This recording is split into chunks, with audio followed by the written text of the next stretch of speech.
In this video, I'm going to be speaking to a celebrated athlete and former footballer about how the injections have been ravaging sports players.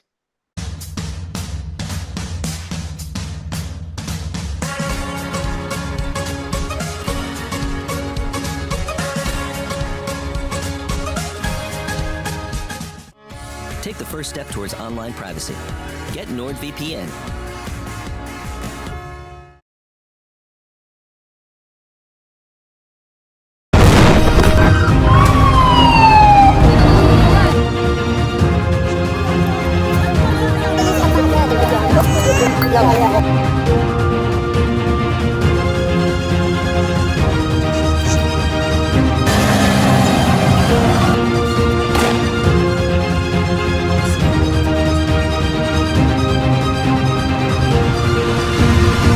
The world has failed, I tell you. The world has failed yet again.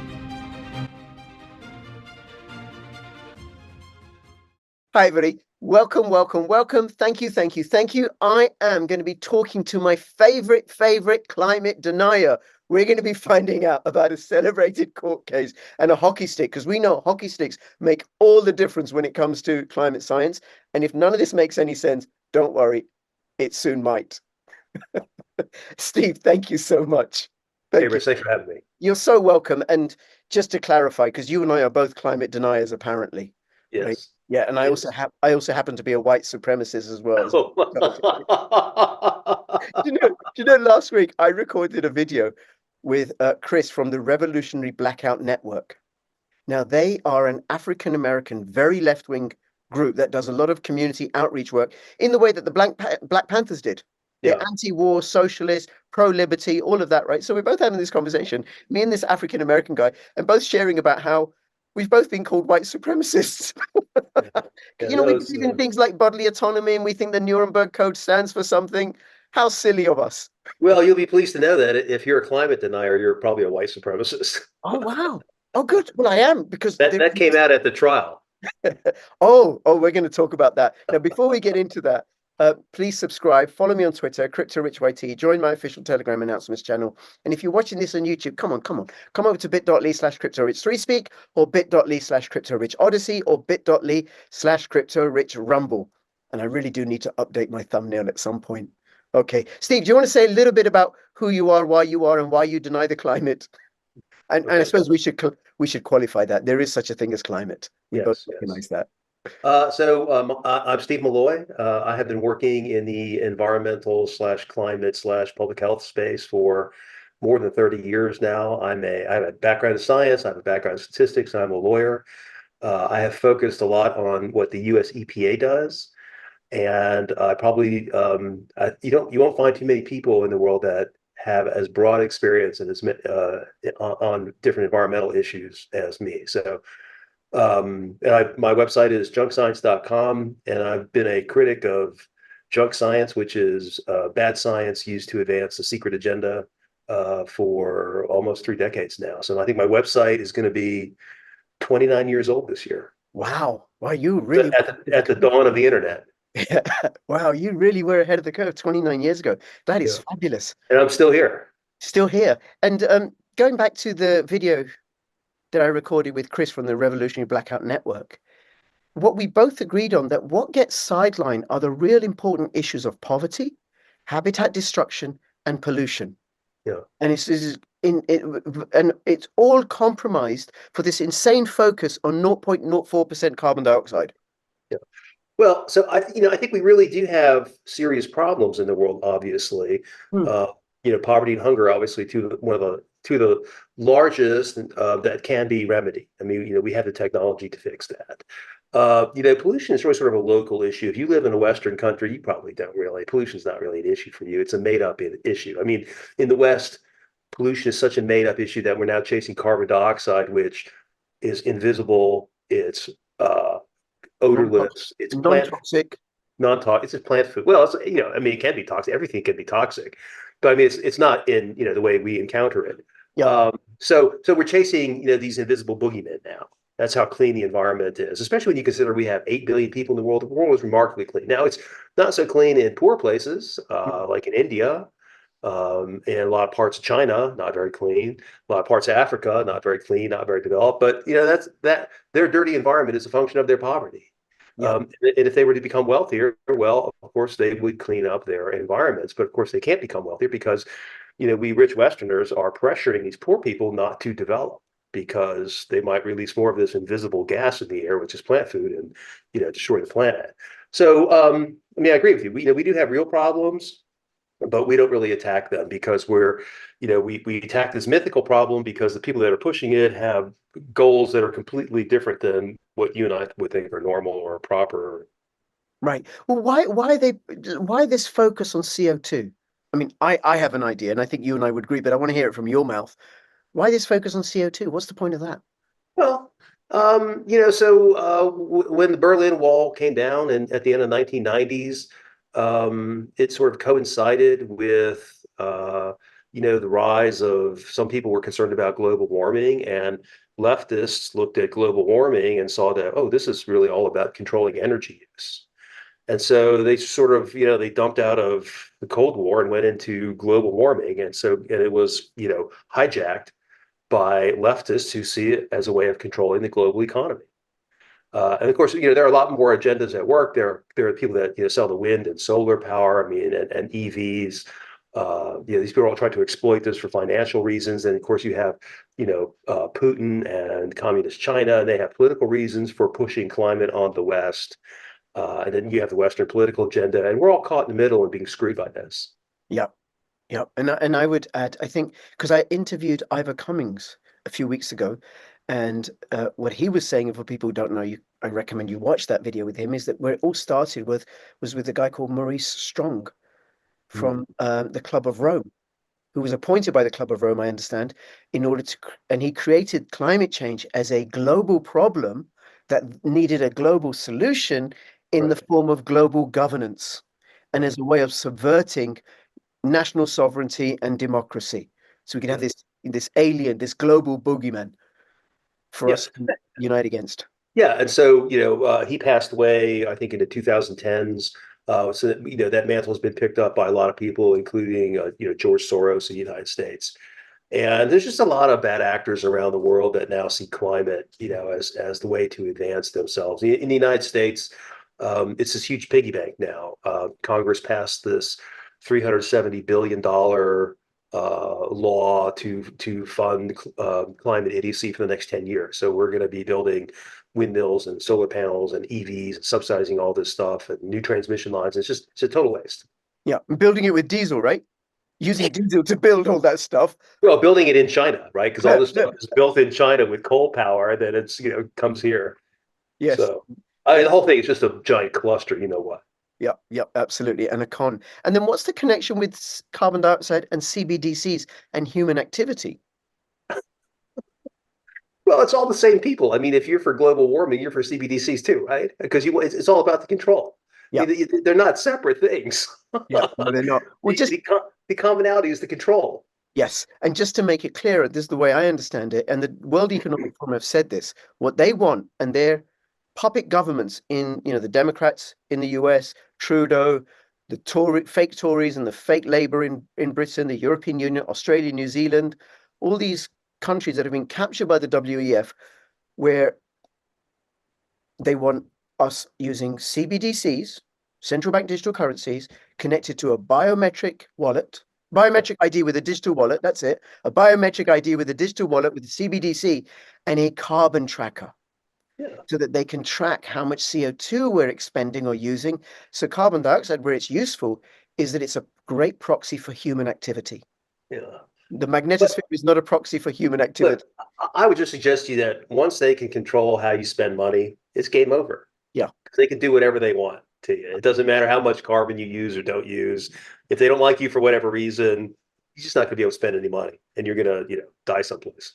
Yes, and the pretense is that it's really all about the environment and for our own good, ignoring the sun. Oh, it's not really. Yeah, it never has been about the environment, because if you look, wherever you see these leftist policies implemented, it's always a disaster. Okay, I mean, the poorest, most leftist countries have the worst environments, right? I mean, if communism really worked in China, China should be a paradise, but of course it's a nightmare. It's got the so the worst environmental conditions on the planet. Yes, yes, absolutely. And what I meant by the environment, what it ignores and what people don't look into is the sun, the magnetosphere, Oh, ICTZ, cosmic radiation, the trade winds, little things like that. Right now, all of that well, is subsumed by 0.04% carbon dioxide. well, right. So that's the thing. I mean, the climate is an exceedingly complex system, which no one understands. We understand bits and pieces of it, and we can take satellite pictures and see weather coming at us, but nobody really understands where the stuff comes from, how it develops, what the future is.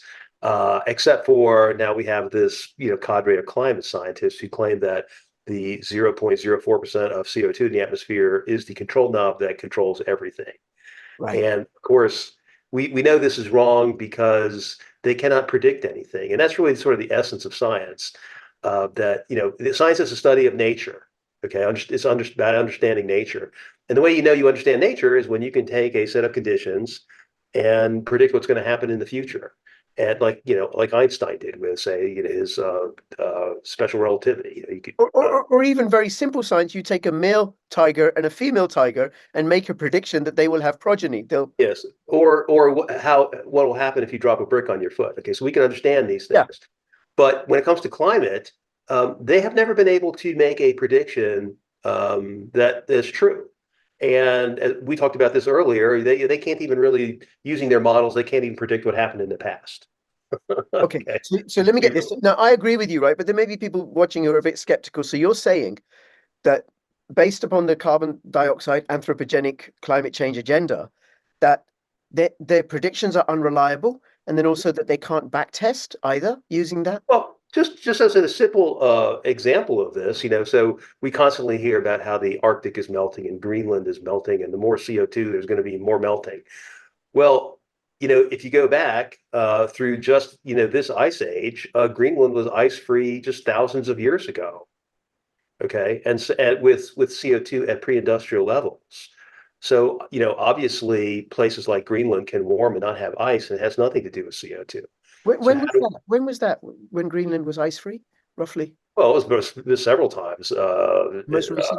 And the Alps have been ice free as well. The Alps, like thousands of years. Greenland, probably, maybe 100,000 years. Okay. Uh, but sort of within this interglacial period. And With pre-industrial carbon dioxide. Because yeah, also I think about the medieval warm period where yeah, olives and figs were grown in northern England.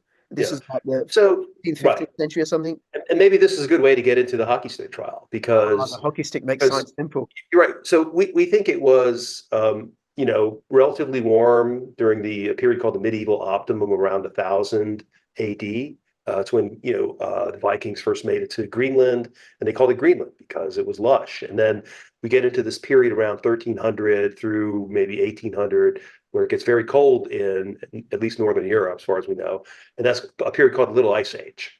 It So didn't I get know much about colder, just a little colder. right, right. I know about the Little Ice Age. I think it was the 17th century when the Thames was so cold, people were ice skating on it. They were Yeah. able to.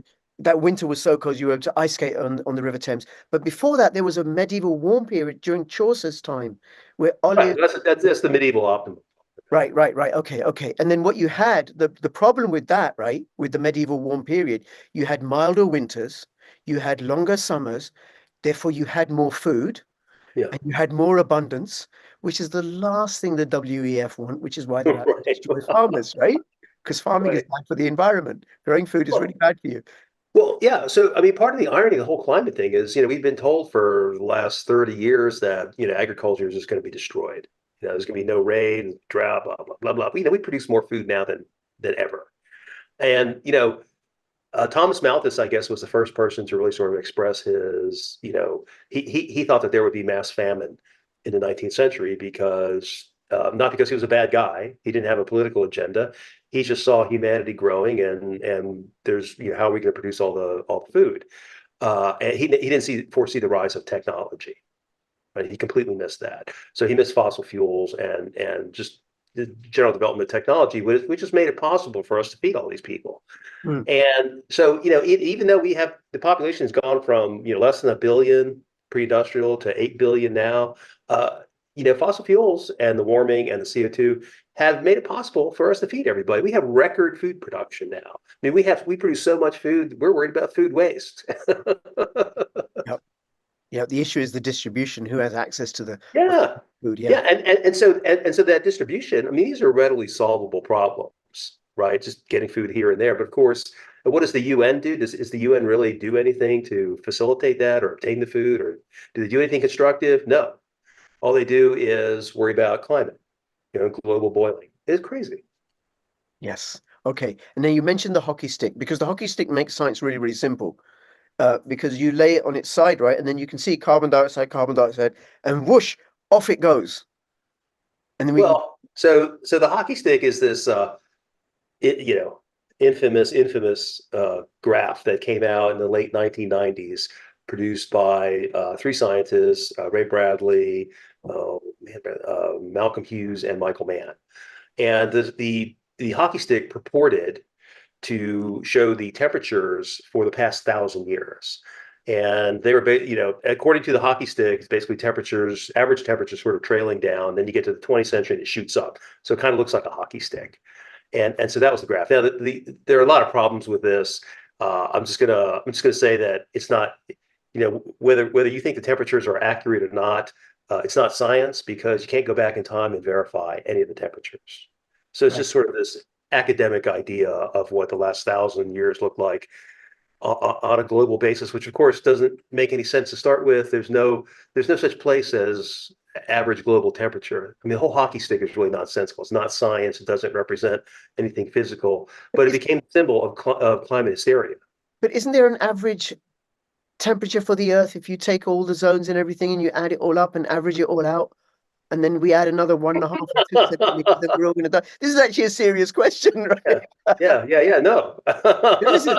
There's I no mean, average. it's no. Where would you take it? Look, let me explain to you this way. If if I put a thermometer in your mouth, your butt, under your arm, you're going to get it. We're going to get it about well, in Fahrenheit, it's 98.6 degrees. Yeah, it's pretty And close. your body temperature is basically that all over the place. Yeah. There is not such a place on Earth where you can do that. The Earth it's 200 million square miles. We have very cold poles. We have a very warm, tropical zone around the equator. We have an atmosphere that is, miles high. Where do you take the temperature and what does it mean? It has no physical meaning. Okay. Okay. I don't know how else to explain. I mean, it's a concept invented for global warming hysteria. We've never talked about this until people wanted to say that, oh, CO2 is warming the atmosphere. Well, then you have to figure out where and how you can take the temperature, and we still can't really do it today. How do you take it? Where do you take it? When do you take it? What does it really mean? How do you average the temperatures? How do one of the problems with the hockey stick is that it's sort of inappropriately married two different types of temperatures. The shaft of the hockey stick, going back 1,000 years, was built up of temperatures estimated from tree rings. Okay, so you cut a tree, you look at the rings, and you imagine that the width of each ring means that year was warm. Of course, that's not really how tree rings work to start with, but that's the conceit they used. And then the blade of the hockey stick was temperature measurements. Okay, but thermometer measurements for the 20th century. But of course, we don't really even have many of those. For example, although people imagine that the Americans made it to the North Pole in 1909, in fact, no one made it to the North Pole until 1937, and they were Russians. Americans didn't make it to the North Pole until 1952. We don't have any polar temperatures. Right. Going back. Imagine we don't. They're like other vast areas of the Earth, like the Amazon or mountain range. Yes, no, classic area. Sahara. Right. You can look at NASA's distribution of surface stations, and there's hardly any coverage in Africa, in Latin America. We understand the U.S. and Western Europe pretty well, because that's where all the people are, and we have lots of thermometers. The rest of the world is not so covered, and the further you go back in history, there's even less coverage. And they're just in the United States, we have a federal agency. It's called the National Oceanic Atmospheric Administration, NOAA. NOAA claims to know the average global temperature going back to 1850. I mean, it is just absolute horseshit. Okay, there is no way to figure that out. They're just making it up. I mean, there are hardly any temperature stations in the world at that time, yet they claim to know average global. I mean, it's just a huge lie. And there's something Okay. else about 1850. My understanding is it's also when the Earth started warming after the mini ice age as well. Well, yeah. So the Little Ice Age ended in the early 19th century. Yeah. So what we've actually, I think the bottom of the Little Ice Age was the late 1600s, somewhere between 1650 and 1700, we think. Okay, we can't verify this; you can only imagine it. That's when the Little Ice Age bottomed out. So whatever that period is, let's call it 1670, for example. It's been warming since then. Okay. So it's a warming that started before any sort of CO2, and then so all these temperatures are really just made up. And then when they're presented to people, the other lie is that they're presented usually as a line, like they actually know the specific temperature for, 1850 and 1870 and 1910 and 1950. And of course, that's all nonsense because there's tremendous uncertainties with all this stuff because we talked about these are all guesstimated temperatures. And you can't present a guesstimate as if there's no error to it, but they do anyway. And so that's how people get confused about this stuff. Okay. All right. And it's not easy to figure out. I mean, it has taken me some time, along with my friends, as we do all this work and look at all this stuff and look at all these claims. You go back and you find new things. I mean, it's really painstaking work, and there's no government grant for it. Right. All industry is all in on climate now. So there's no industry money. People like me, they say, oh, you guys are just, bought and paid for by big oil. Nonsense. Big oil's on their side. Okay. Big oil believes in climate. Big oil wants a carbon tax. Big oil wants regulations because with regulations, they can put little independent oil out of business. Okay. And they So get to play both sides of the trade as well. yeah, They get to hedge their exactly. bets. Yeah. Exactly. Okay. So, I mean, it's a fascinating subject. But none of this is ever really talked about in the media. I mean, if you go to, like junkscience.com, follow me on Twitter or X, or other people. I mean, it's not just me. You get interesting perspectives on all this stuff, but mainstream media, forget it. Even in the UK conservative media, apparently it's okay to say net zero is kind of stupid, or at least, um, we should really think about how we do net zero. I mean, that's the limit of the criticism. You can't. You can explain this to me. Why in the UK no one can say climate's a hoax? Yeah. Just Or is. carbon dioxide. I mean, the pushback that I get with friends and family when I say, listen, it ain't carbon dioxide. And then I ask them how much of the atmosphere they think is carbon dioxide. I've had, they think 1 or 2% to as much as 50%. Yeah. Well, that's how much you really, really looked into it. But no, we just believe what we're Well, yeah. fed and don't question it for ourselves. Yeah. So this is, I love this. So I mean, that's a great point. Now, I have spent 33 years working on environmental issues, and then along comes like someone like Greta Thunberg. Okay. Teenager, high school dropout, really knows nothing about Nine anything. cars with her 9 cars. Yeah, yeah, knows nothing about anything and says the science is settled, you know, Yes, we've reached right? the science. That's right. No more to be I discovered. mean, see, these people love the environment so much, they spend no time learning anything about it. Yeah, flying about in their private jets for them, and Oh, 15-minute cities for us. right. That's a good one. Yeah. Okay. Now let's talk about the hockey stick because there was a court case involving Michael Mann and Mark Steyn. Now, who's Right. Mark Steyn? So Mark Steyn is a Canadian writer, Right. and he's just a really funny, conservative writer. Uh, Okay. and he goes a long way in the U.S. because he's got this sort of non-American accent. Is he a He's boot? Canadian, but I hate to say he's A got a boot. British accent, but A boot. He goes. yeah, I guess He goes it's a kind of boot. like that. Yeah, but he sounds very British. Okay. Like you can find a Canadian that sounds American but says a boot. So so anyway, the hockey stick was very controversial. There were some, it even got congressional attention in the United States because it's so controversial. Around 2009, there were some emails hacked from the climate research unit at the University of East Anglia in your country.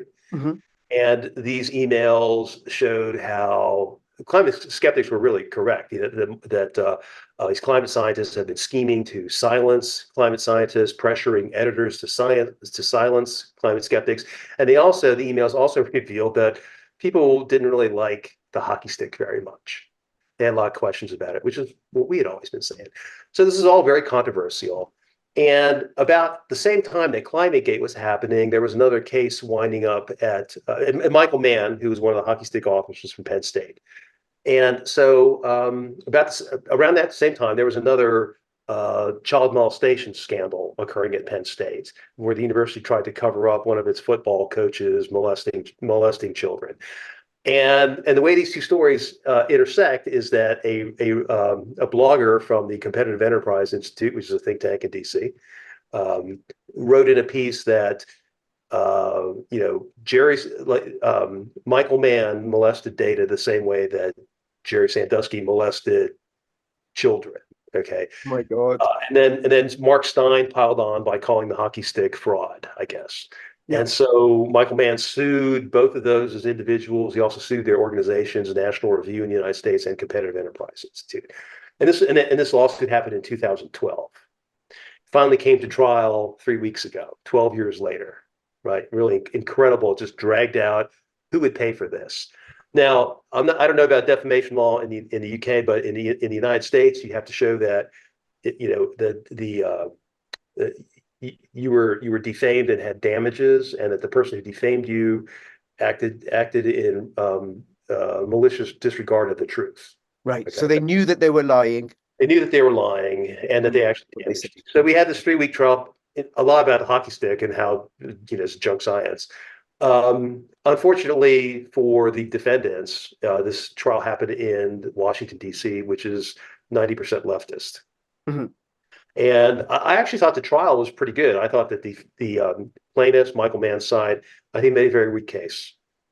He had no damages. The judge even commented that no evidence of damages really.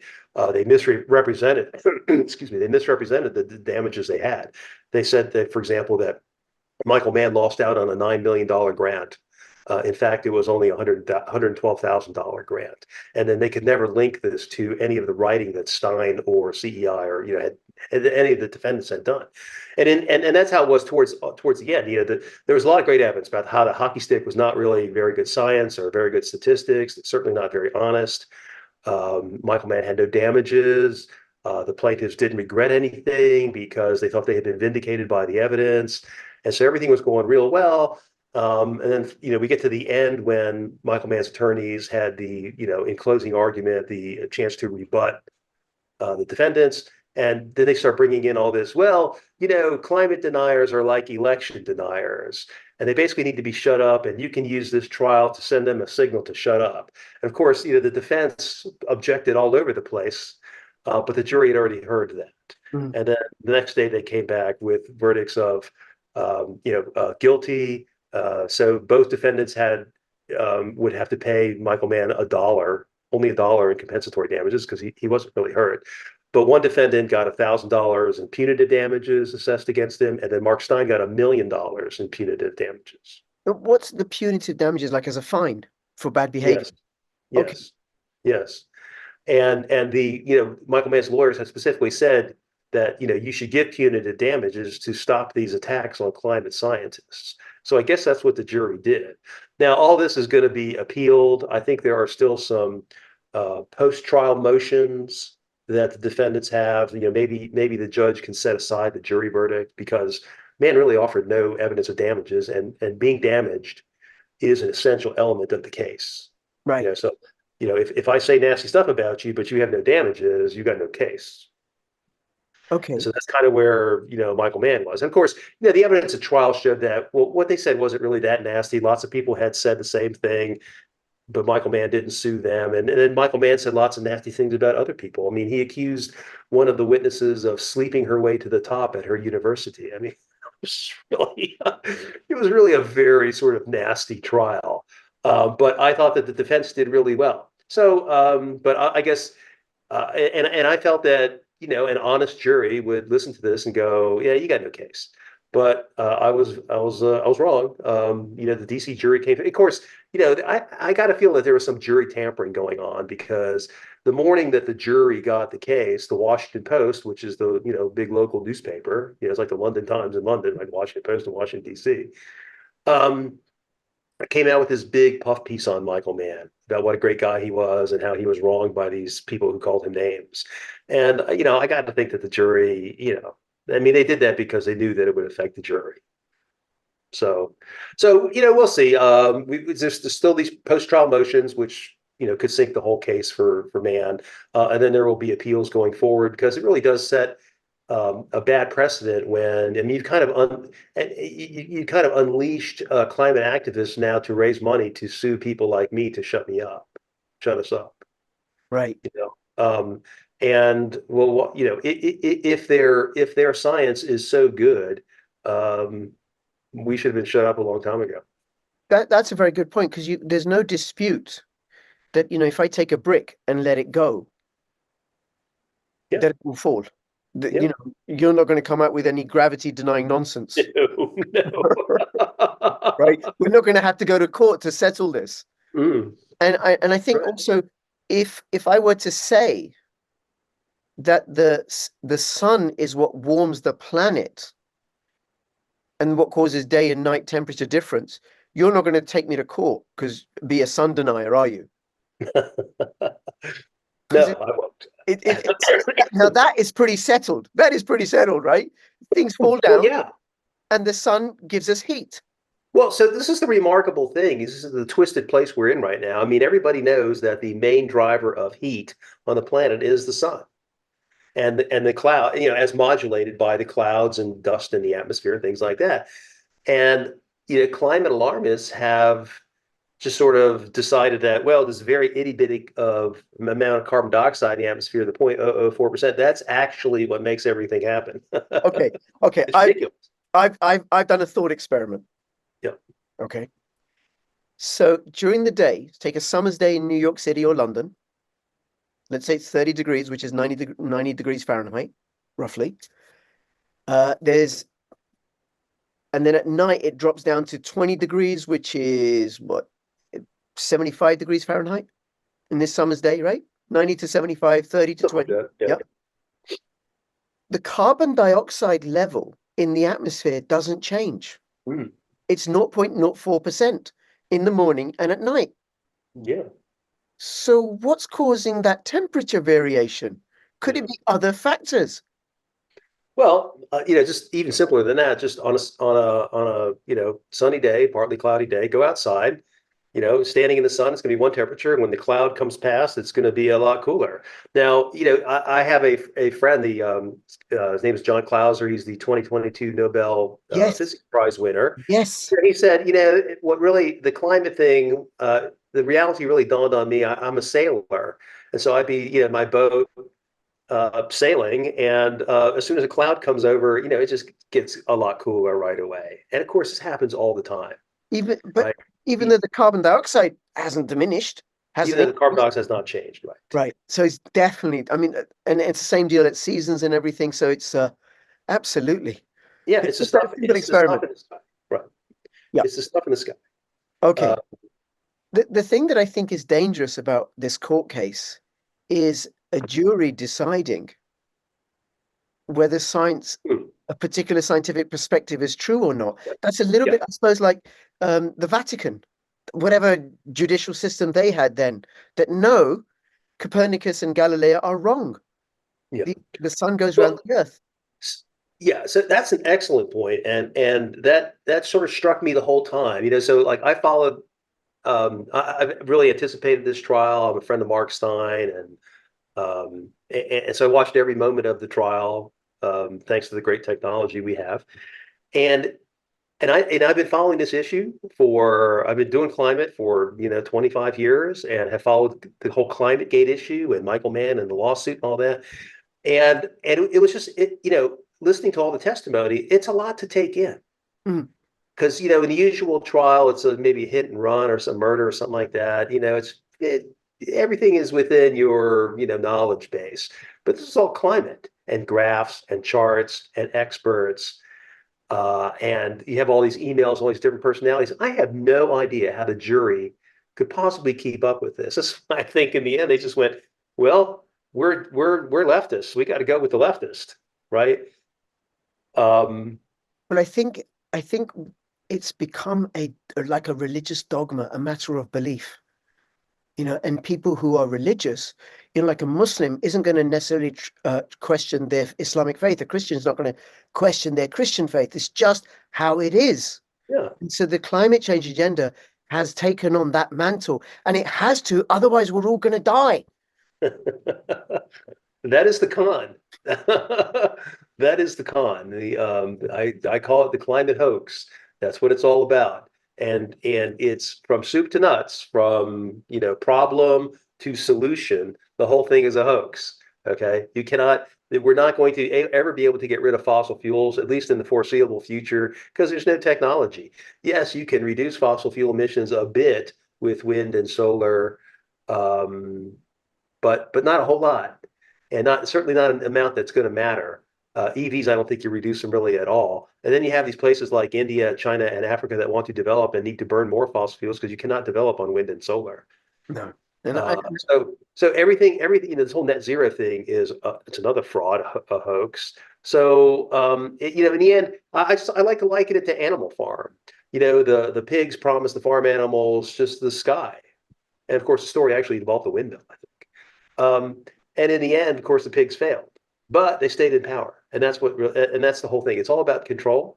They're going to promise all sorts of things. We're going to clean the environment, improve the weather, do all sorts of, and none of it's going to work. Our standard of living is going to collapse. Everything's going to be more expensive. It's going to be harder to buy things. There'll be less food. There'll be less people, less everything. But in the end, they'll be in charge, and that's their goal. That's their goal, and it is failing. It is failing. And I said this to you before when we've spoken.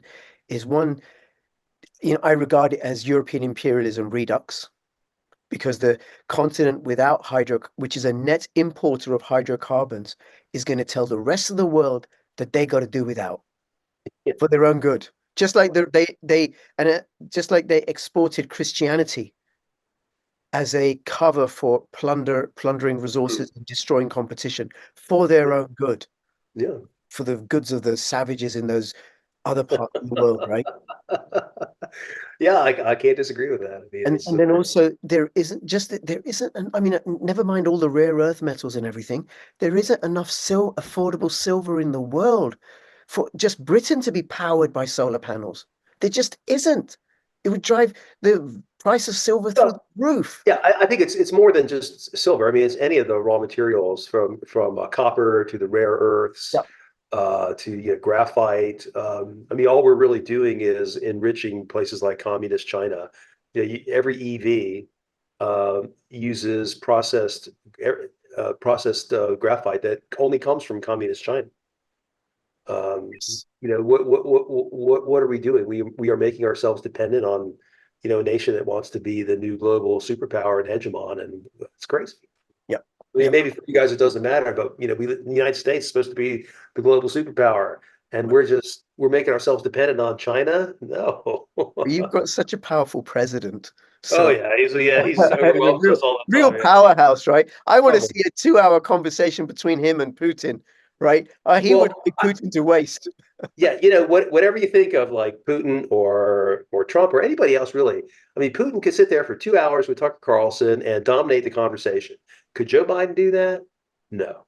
And Putin gives 4-hour press conferences without reference to notes, takes questions from anyone, and Joe Biden can't find his way off the stage. Yeah. Now, I'm not vouching for what Putin says. I'm just saying he could stand there and talk and pretend like he makes sense. and I think he's been good for the Russian people. Well, it's his job. Well, yeah. I mean, he's doing what Russians do. They love that strong man. He was talking about, Ivan the Fourth, or I guess it was Ivan the Terrible. I don't know. But Ivan, Catherine the Great, Peter before Catherine, Stalin. They just love the strong man, right? That's their culture, and you kind of have to accept people as they are. The Soviet Union fell apart in the 1990s. For some reason, if the West wanted to change the culture and said, well, good luck doing that. But the Western countries failed in that, Russia just fell into the hands of a strongman again. I guess that's what they want. I don't Well, know. well, good luck to them, I Steve. did, I, it was a fascinating interview to watch. I thought, in America, it got poo-pooed. Tucker Carlson was naive. Yeah, of course, everyone knew, Putin is. You're not gonna be able to sit there and put the guy on the witness stand and cross-examine him and get him to admit that he's really this bastard, right? But all you can do is sit there and listen to his views, which I thought were remarkable because he could sit there for 2 hours, whereas Joe Biden could not. No, no, Joe Biden would need to change his dip Yeah, ends a yeah, couple of times at yeah. least. Okay. Anything else you want to say before we finish up, Steve?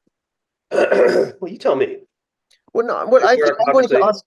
ask you about the Michael Mann court case, and we've covered other material as well, right? And one of the things just to say is that you and I have both had this experience. I've reached out to Just Stop Oil and Extinction Rebellion and Christians for Climate Change and Net Zero. I thought the Christians for Climate Change would come and talk to me and spread the gospel. None of them will.